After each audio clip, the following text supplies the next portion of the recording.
Minus 25 seconds. Every generation has few people who see the world differently. Minus 20 seconds. They don't wait for permission, they don't follow the obvious path. Minus 15 seconds. They build what others believe is impossible.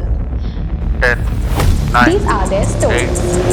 8, 7, This is the viral room. 6, Builders of tomorrow. 5, And this one starts with a rocket. 4, 3, 2, 1, 0.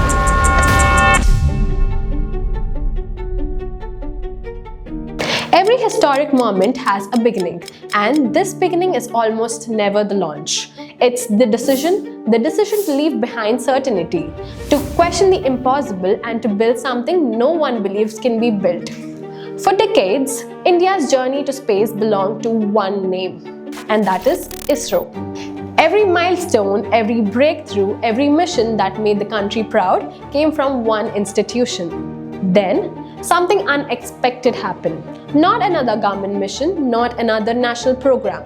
A startup from Hyderabad built a rocket, then changed the story forever.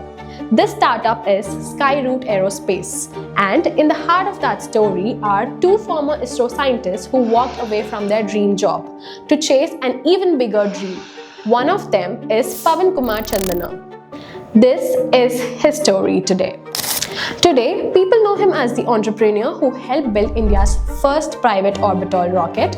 But before the headlines, before Vikram-1, before Skyroot, he was just another engineer from Hyderabad. And believe it or not, he once scored just 51 marks in mathematics.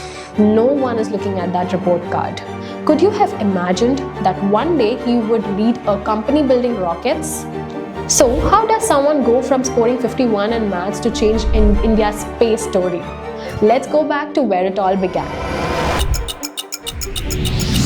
Pawan Kumar Chandana was born and raised in Hyderabad long before this city became known for startups or innovation or private space companies. But unlike many founders, he didn't grow up dreaming about building a business. He was fascinated by something much simpler: the sky.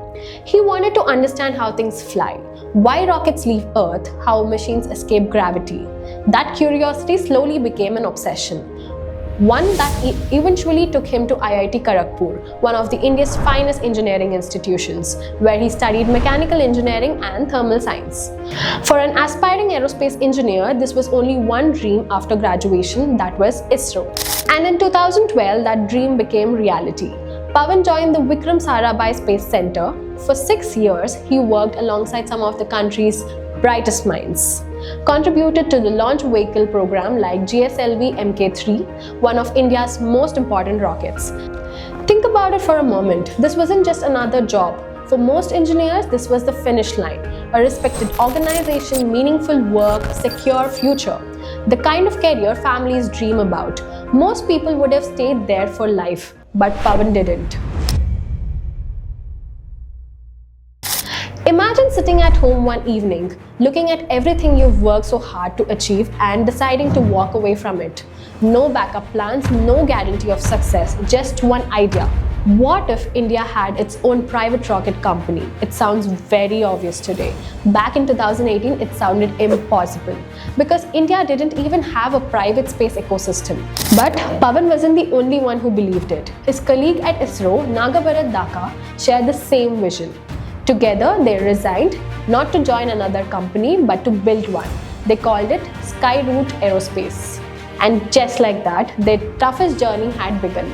But building a rocket company turned out to be far more difficult than either of them imagined.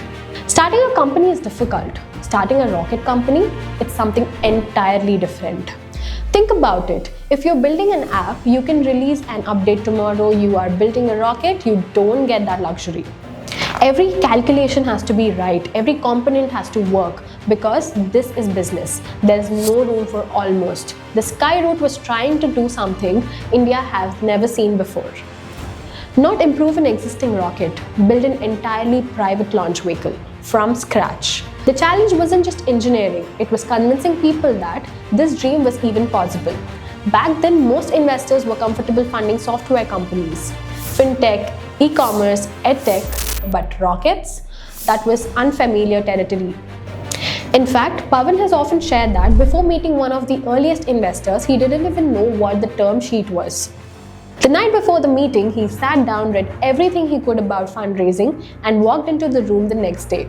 That's the reality of building something no one has built before. Every single day you're learning on the job. Fortunately, someone believed. Mukesh Bansal became Skyroot's first investor. The investment wasn't just capital. It was confidence. Confidence that two engineers could build India's first private rocket company. But raising money was only the beginning. Now, they had to build the rocket. Years went by quietly. Away from the headlines, the team kept building, testing, failing, learning, and building again. Because that's what deep tech founders do. Success doesn't happen overnight, it happens after thousands of tiny improvements that nobody ever sees. Then, in 2020, everything changed. The Government of India opened the space sector to private players. For the first time, companies like Skyroot could dream bigger.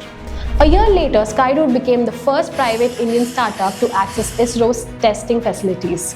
It was a major vote of confidence, but there was still one question no one could answer. Could they actually launch a rocket?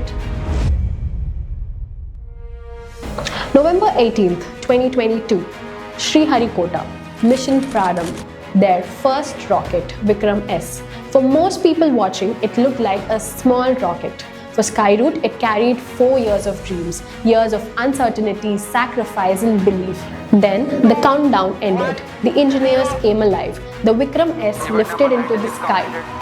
It worked just like that. History was created. For the first time ever, a privately built Indian rocket reached space. That one launch changed everything. People stopped asking, can India build a private rocket? They started asking, what's next? And Skyroot already had the answer, Vikram-1. Success changes conversations. The same idea that once sounded impossible now attracted some of the biggest investors in the world. Global names like GIC, BlackRock, and Chapalo Ventures backed the company. Skyroot raised more than $160 million, reached a valuation of over $1.1 billion, and became India's first super tech unicorn. Think about that for a moment. 8 years earlier, they were explaining why a private rocket company should even exist. Now, the world was betting on them. But inside Skyroot, they knew something. Becoming a unicorn wasn't the destination, it was the fuel. For the mission they had been preparing for all along, because reaching space was never the final goal, reaching orbit was. And that's where Vikram-1 enters the story. Launching Vikram-S was a breakthrough, but it wasn't the finish line, it was proof. Proof that Skyroot could build a rocket. The next challenge was far bigger, much more complex, and far more unforgiving. Orbit. You see, that's the difference between reaching space and reaching the orbit. A rocket can briefly touch space and come back, but reaching orbit means carrying a satellite, accelerating to nearly 28,000 kilometers an hour and placing it exactly at the right altitude. Missed by even a small margin and the mission fails. That's what Vikram-1 was designed to do. Not just reach space, deliver payloads into the orbit, reliably, precisely, and commercially. Because this wasn't just a technological milestone, it was the beginning of a business that could make space more accessible, more affordable, and more frequent. For startups, for universities, research organizations, and countries across the world, the dream had evolved. They weren't just building rockets anymore, they were building access to space. Every launch has a countdown, but the real countdown for Skyroot had started years earlier. The late nights, the failed tests, investor meetings, uncertainty, the risks, every decision led to this moment. Mission Agaman. The first flight of Vikram-1. Inside mission control, months of preparation came down to a few final minutes. No one spoke much. They didn't need to. Everyone in the room knew what was at stake. The engines ignited, the vehicle lifted, slowly at first, then with unstoppable force. Years of work rose into the sky.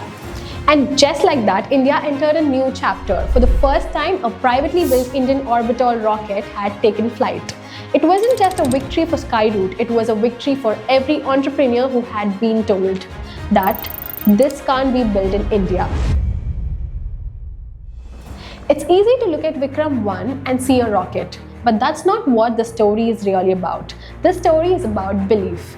Belief that experience doesn't have to come from decades of tradition. Belief that world-class technology can be built by Indian startups.